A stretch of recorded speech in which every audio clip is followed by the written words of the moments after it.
This week's first reading from the Book of Wisdom is kind of a continuation from last week's gospel on the sowing of the seeds.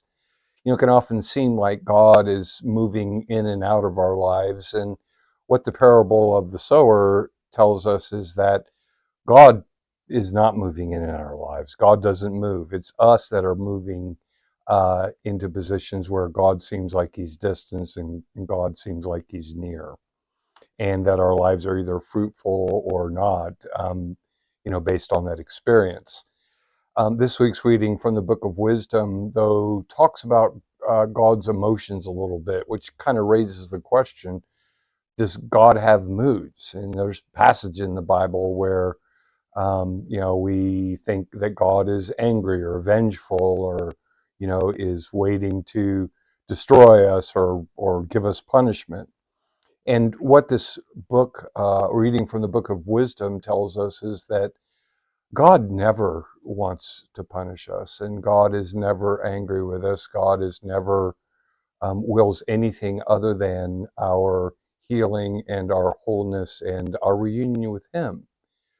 But the reality is that you and I would never know that our love for God was real if he ever did all of these things on his own initiative. God always waits for us to come to him with an honest heart and with a sincere heart to say, Lord, I'm sorry for the things that I've done to separate me from you.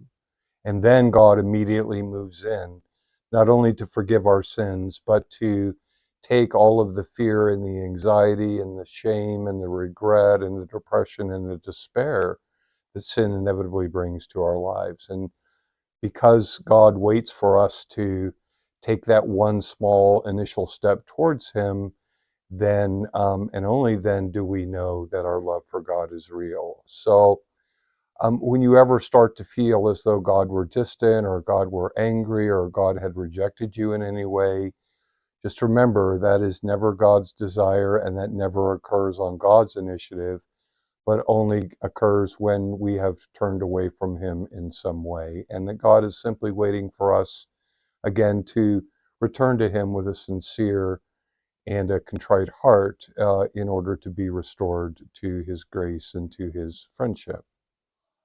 And remember in all these things that God is who he says he is, you are who he says you are, and live the life that God created you to live.